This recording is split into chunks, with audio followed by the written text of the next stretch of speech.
Até que ponto uma pessoa tem o direito de pedir que informações pessoais sejam apagadas da internet? O programa Reflexões está no ar, com André Ramos Tavares e Gisele Reis.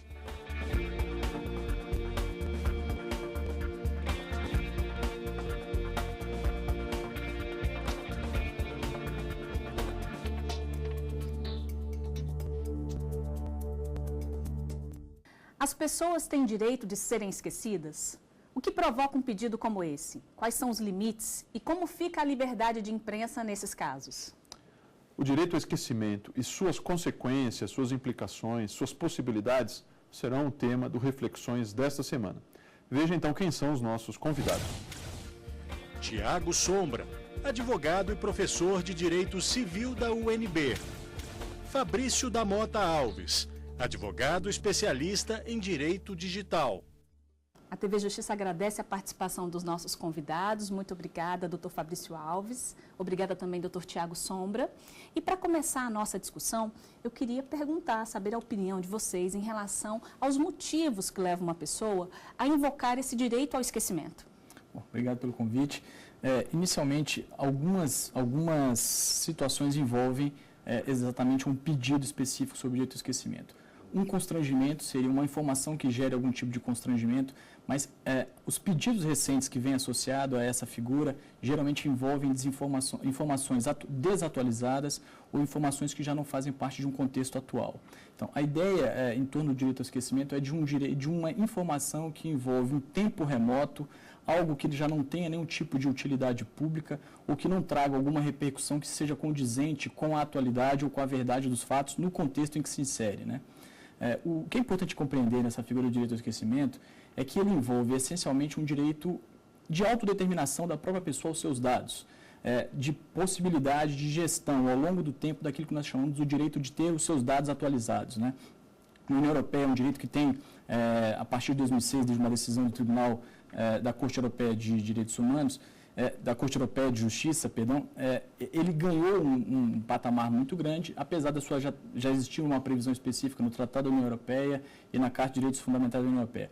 No Brasil, é um direito que tem começado a se desenvolver recentemente, associado a um direito da personalidade, ainda tem uma matriz muito forte próxima do direito civil, embora os seus precedentes tenham surgido essencialmente no Poder Judiciário vinculados ao direito penal. Esse é um ponto que demanda um aprofundamento por parte da doutrina e da jurisprudência. Agora, ele envolve, de alguma maneira, a partir da Constituição de 88, especialmente, né, a ideia da vida privada também, da privacidade ou da intimidade, ou ele deveria já ser catalogado, digamos assim, como um direito diferente? Porque, de fato, há situações que são muito diferentes entre privacidade, não é, e o direito ao esquecimento, né? Como falou o doutor Tiago Sombra, a questão temporal no direito ao esquecimento ela é extremamente necessária para a gente caracterizar o assunto, não é isso? Enquanto que no direito à privacidade, não. Nós estamos podendo falar na questão da privacidade de uma situação que ocorreu ontem, não é, e que demanda uma tutela que também, vamos dizer assim, é semelhante ou pode ser a mesma intervenção que se dá no direito ao esquecimento, mas por motivos totalmente diversos, não é isso? Na verdade, o doutor Tiago colocou muito bem, a origem de toda essa discussão está no status que se quer conferir à proteção de dados, essencialmente de dados pessoais. É até curioso a gente abordar essa temática dessa maneira, porque o Brasil caminha de uma forma até reversa à situação que existe, especialmente na União Europeia, porque lá se conferiu o status privilegiado aos dados pessoais, se deu um valor jurídico de proteção privilegiada, e a partir daí se construíram uma série de teses e entendimentos. E o Brasil ainda não tem esse marco regulatório de proteção dos dados pessoais. Tendo o direito civil, como foi pontuado, e aí é que vem toda a discussão de se efetivamente se trata de uma temática vinculada à vida privada. O objetivo seria essencialmente a proteção do indivíduo e a supervalorização dessa proteção, mas sem levar em consideração outros elementos como o direito à liberdade de informação, a liberdade de expressão, de radiodifusão. Então você tem um conflito muito forte ainda a ser dirimido. Talvez com o advento de marcos regulatórios, como agora ocorreu recentemente, né, o governo federal tem encaminhado o marco regulatório de proteção dos dados pessoais para a Câmara dos Deputados, talvez se tenha uma nova rodada de discussão em torno desse tema. Mas, infelizmente, o direito tem que se solucionar e tem que solucionar os problemas sociais à medida do possível e de acordo com os instrumentos que são colocados à sua disposição, essencialmente pelo legislador. Se há anacronismo do legislador, esse é o desafio da jurisprudência, o desafio das cortes nacionais, federais e estaduais. E essa é a grande discussão, professor. Realmente, o que nós temos efetivamente para dirimir? Há situações em que o constrangimento é de tal forma evidente que há necessidade e há uma sensibilidade do judiciário em conferir a proteção, mesmo quando se argumenta o direito à informação. E até mesmo essa temática também enfrenta uma nova rodada de discussão em relação ao direito ao esquecimento. Nós estamos falando do direito de apagar a informação das bases de dados digitais, principalmente, ou nós estamos falando do direito de desindexar. Até essa discussão é uma discussão que merece um capítulo específico nessa doutrina e na própria jurisprudência, porque o que se tem praticado até então é basicamente o direito de apagar a informação. Ou seja, é praticamente uma discussão sobre censura ou remoção de conteúdo. Mas que em alguns casos é viável, em alguns casos é legítimo. Né? Agora, Gisele, eu acompanhei recentemente uma decisão da também recente Corte Suprema da Inglaterra, para ser mais preciso, do fim de maio de 2016. E eles decidiram retirar da imprensa, proibir que a imprensa divulgasse uma situação que envolvia um casal, né, e relações sexuais que esse casal tinha tido com, enfim, que foram divulgadas e foram se tornando conhecimento, e foram divulgadas pela internet. E se invocou a questão de proteção dos filhos, né, e que isso, de alguma maneira, seria o direito que eles também teriam, não só de preservar a sua privacidade, mas também, digamos assim, de um rápido esquecimento daquilo que havia sido divulgado. Claro que a gente tem aí o ingrediente da divulgação dos dados pela rede mundial de computadores, que já é um problema à parte, né? Mas será que essa situação também a gente poderia incluir? Foi uma decisão muito criticada, duramente criticada pela imprensa, pela sociedade britânica recentemente, não é? Justamente porque tentava manipular dados naquele território, evidentemente, porque a decisão não alcança os outros países, não é? Quando em outros provedores e na imprensa internacional aquele fato vinha sendo divulgado e continuava sendo divulgado de uma maneira maciça, porque são personalidades, né? Como é que nossos convidados veem isso? Né? Bom, veja bem, André, isso está mais vinculado à ideia da privacidade especificamente. A internet ela tem um papel muito importante na construção de uma memória coletiva, de uma identidade plural. Mas essa ideia de memória coletiva, de memorização social, ela tem sempre que partir de alguns critérios que são muito importantes, sobretudo quando a gente pensa no direito ao esquecimento. O primeiro deles é a ideia de adequação da informação, a proibição do excesso em relação à exploração dessa informação. Motivos legítimos ou uma finalidade legítima de divulgação de uma determinada informação e, sobretudo, uma exatidão dessa informação. A gente se popularizou o termo direito ao esquecimento, mas na União Europeia se fala muito com uma maior propriedade no direito inteiro as suas informações atualizadas.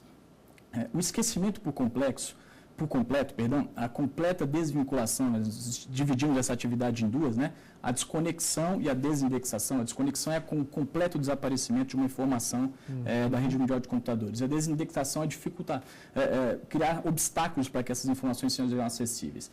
Os motores de busca, na verdade, estão muito mais vinculados à ideia de desindexação, ou seja, evitar que, após observados esses critérios, alguém não tenha a sua vida de forma ilegítima, de forma excessiva, de forma inadequada, exposta. Agora, é importante que se contextualize, especificamente esse fato, respondendo a tua pergunta, com alguns parâmetros. O primeiro deles, a relação de eventual presença de personalidades públicas ou de fatos históricos. Esses são bons balizadores para que nós tenhamos uma exata dimensão se eventualmente ocorrer um excesso ou se o que deseja-se numa situação como essa é especificamente uma escolha, uma montagem seletiva de uma personalidade. Ou seja, uma seleção de dados que a mim são convenientes, que estejam ao acesso público ou não. Essa escolha seletiva é que tem sido muito criticada quando vinculada ao direito ao esquecimento. Eu não posso me remontar. Eu não posso apagar por completo o meu passado e desejar só expor um lado positivo da minha personalidade. Agora, o balizamento que se deve fazer para isso são exatamente esses fatores. O motivo legítimo é algo muito importante, tem sido muito destacado especificamente em alguns projetos de lei que estão em tramitação no Brasil. O consentimento também, embora o consentimento já se tenha constatado que não seja o melhor dos mecanismos para isso, mas o essencial é que motores de busca têm se, de algum modo, respondido às demandas de solicitação de retirada. Só no ano de 2014, para você ter uma ideia, mais de 174 mil pedidos foram feitos a um específico motor de busca e essas respostas tiveram que ser dadas diretamente, sem sequer propositura de uma ação judicial.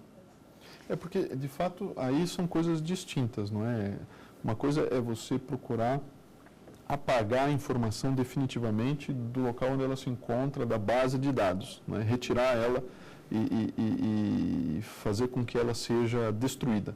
Outra coisa é restringir o acesso, né? Eu me recordo de um caso da Espanha, né, em que o sujeito pediu às cortes, né, porque aparecia na internet ainda uma decisão antiga em que ele era devedor, né, havia sido devedor, acho que de alguns aluguéis, e isso permaneceu por décadas, né, e as pessoas continuavam acessando, e o buscador, né, com o nome dele aparecia, colocava justamente em uma das primeiras opções, né, de mecanismos de busca a situação dele de devedor, coisa que era de décadas atrás, né.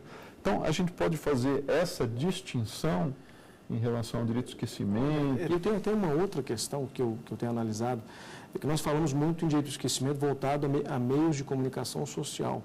Só que esse é um conceito que é um conceito hoje, em termos de sociedade digital, um conceito muito fluido. Porque nós falamos de veículos de imprensa, nós sabemos que o nosso Supremo Tribunal Federal já determinou que a informação, a atividade jornalística já não é mais uma atividade exclusivamente voltada para formados e formações acadêmicas de jornalismo. Então, hoje um blogueiro é capaz de exercer uma atividade, talvez com uma repercussão muito maior que muitos veículos tradicionais. Acho que um ponto importante também é até a dimensão do alcance dessas informações, sim, né? certeza. Porque na era da informática em que a gente vive, realmente mensurar o alcance que essas informações que são inseridas no meio digital podem, na verdade, levar é algo bem complexo. Só que nós vamos ter que parar um pouquinho a nossa discussão. Nós vamos para um breve intervalo, a gente volta num instante para falar mais sobre o polêmico direito ao esquecimento. Até já! O programa Reflexões está de volta com o tema O Direito ao Esquecimento. Os pedidos recentes que vêm associados a essa figura geralmente envolvem informações desatualizadas ou informações que já não fazem parte de um contexto atual. Sobre a proteção jurídica, eu digo em termos de legislação, como é que o nosso regime jurídico brasileiro, né, o professor chegou a mencionar que tem área, esse direito ao esquecimento, ora está relacionado ao direito penal, ora ao direito civil. Nós já temos alguma legislação, algum projeto de lei no sentido de trazer a normatização no que diz respeito a esse direito? Veja, a ideia da figura do direito ao esquecimento, ela decorre de um desdobramento do direito à personalidade. Em princípio, ela deveria ser trabalhada dessa forma. A jurisprudência ela tem cometido alguns equívocos na aplicação dessa figura, vinculada ao direito penal, mas sem observar essa matriz da própria figura do direito ao esquecimento. E aí, alguns exemplos são muito claros. Quando a gente pensa no direito penal, na ideia de ressocialização, o sujeito sofreu cumpriu uma pena, passou por todo um processo de reabilitação e anos depois, como aconteceu num programa televisivo, é exposto àquele fato mais de 10 anos, que não tem mais nenhuma relevância pública, nenhuma relevância social, o sujeito já foi reabilitado. Os critérios aqui é que precisam ser aferidos novamente. E, em princípio, embora associados ao direito privado aqui, do desenvolvimento do direito da personalidade, a vertente do direito penal em si tem sofrido alguma aplicação inadequada dessa figura. O que eu posso dizer a você, basicamente, é o seguinte, a União Europeia ela tem já a disciplina normativa dele, o anteprojeto de proteção de dados, que está objeto de discussão, foi objeto no final do ano passado, encaminhado, traz essa figura com um melhor aprimoramento.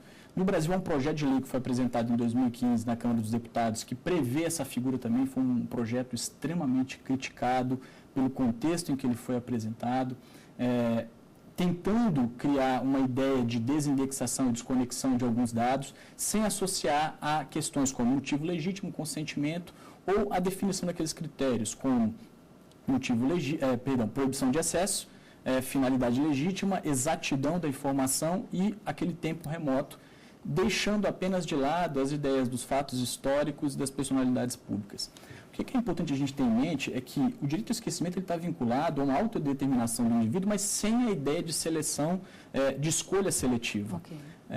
O que a jurisprudência tem encarado com alguma dificuldade é seguir os critérios que a doutrina, especialmente na União Europeia e em alguns países da América do Sul, tem utilizado para definir a aplicação e assegurar a tutela nesses casos.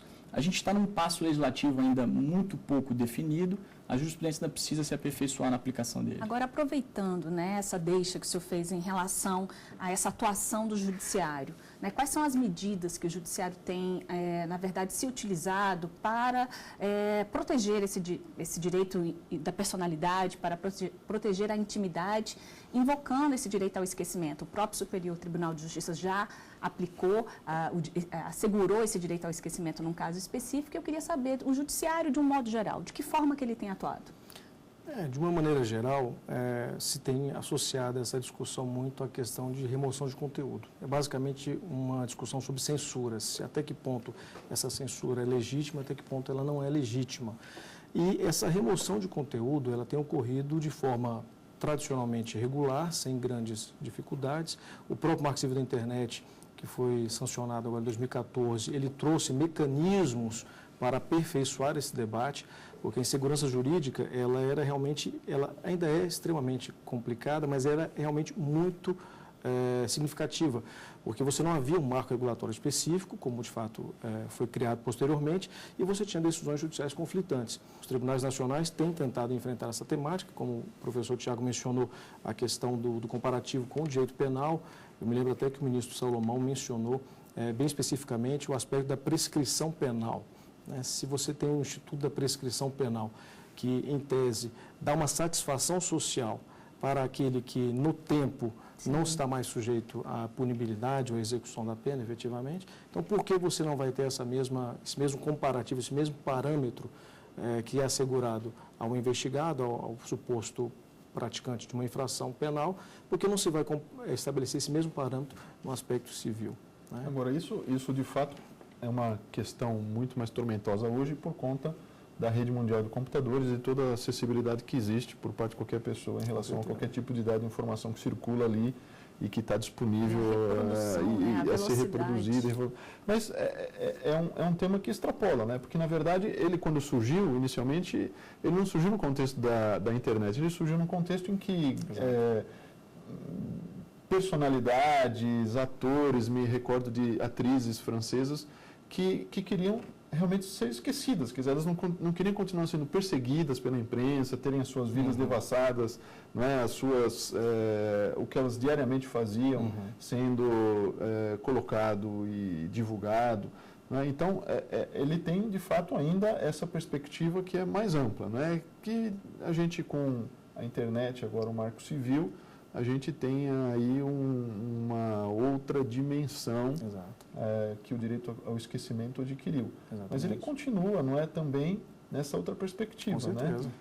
O que é fantástico aqui, André, é que, você bem observou, nós tínhamos filmes, antes mesmo de discutir o debate da internet, filmes que haviam sido gravados e que personagens que participaram de alguns filmes desejavam que esses filmes não fossem mais vinculados. Exato. Agora, o que mudou aqui? A gente costuma são casos bastante conhecidos aqui no Brasil. Exatamente, uma apresentadora brasileira.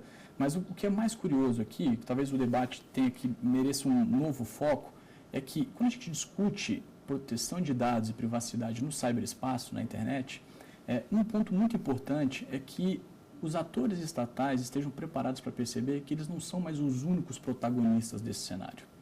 Os desenvolvedores, a sociedade, o cidadão sozinho é capaz de modificar a arquitetura da rede de uma forma tal que ele também possa, de de algum modo, proteger a privacidade ou violar a privacidade. Eu dou um exemplo muito claro.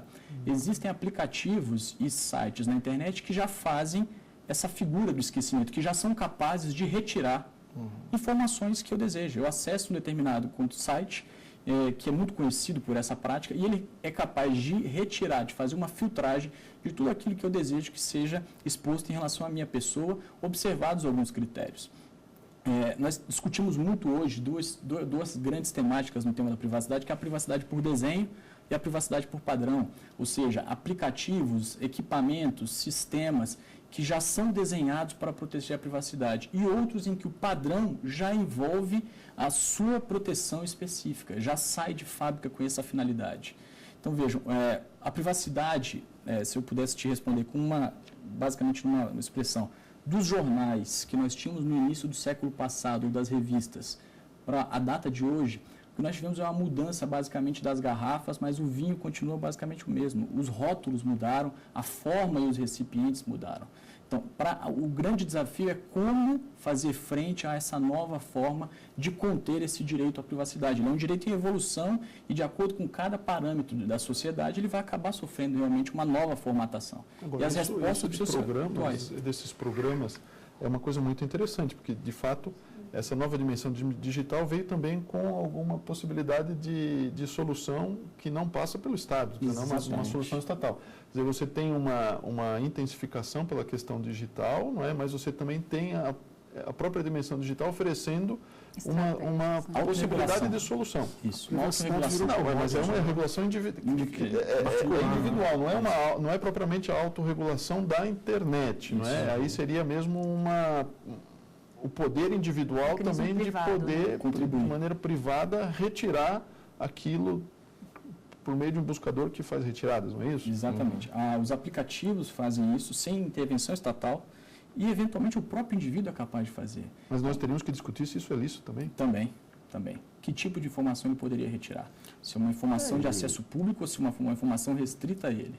Agora, um outro ponto que eu acho que seria interessante também da gente abordar, pela discussão que nós estamos tendo aqui, é de que me parece que essa análise, ela varia, porque ela tem que ser analisada caso a caso, até por conta de saber os atores envolvidos, né? Nós discutimos aí situações em que nós temos pessoas públicas envolvidas, em outras situações são pessoas que não têm tanta visibilidade. Então, me parece que as decisões, no geral, e assim, a atuação do judiciário deve se pautar muito mais por essa questão do caso a caso do que se estabelecer aí uma tese geral que pudesse ser aplicada. É por aí mesmo? Eu acho que esse é um desafio, realmente. Caso a caso, tudo que se relaciona a direito de personalidade tem que ser analisado caso a caso, efetivamente.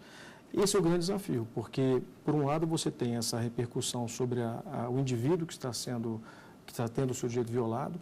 Por outro lado, você tem também a repercussão sobre quem está efetivamente praticando aquela violação ou contribuindo para aquela violação, que é o caso dos buscadores, como a gente pontuou. Assim como há aplicativos que favorecem, essa refiltragem, há serviços, eu não digo nem digitais especificamente, mas há serviços, há profissionais tarimbados especificamente para isso.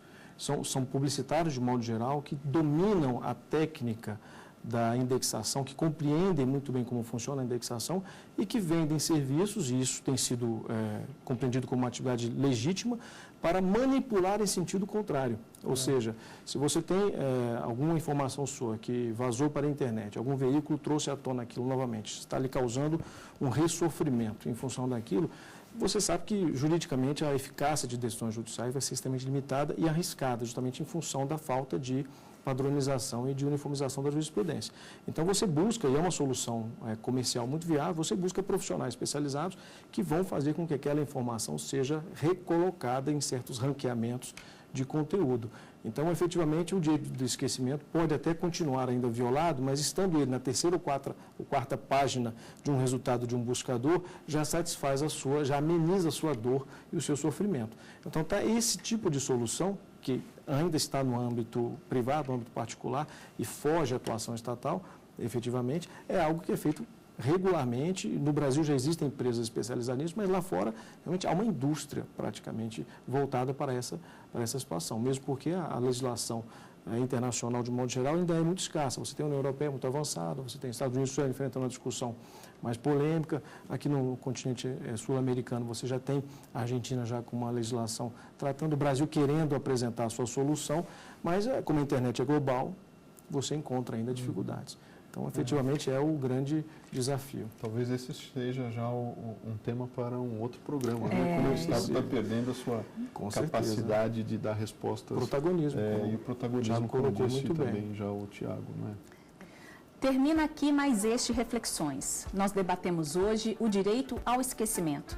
Muito obrigada aos nossos convidados e muito obrigada a você que está em casa. Você pode assistir esse programa aqui mesmo na TV Justiça ou no nosso site tvjustiça.jus.br. Muito obrigado pela companhia e até o próximo Reflexões.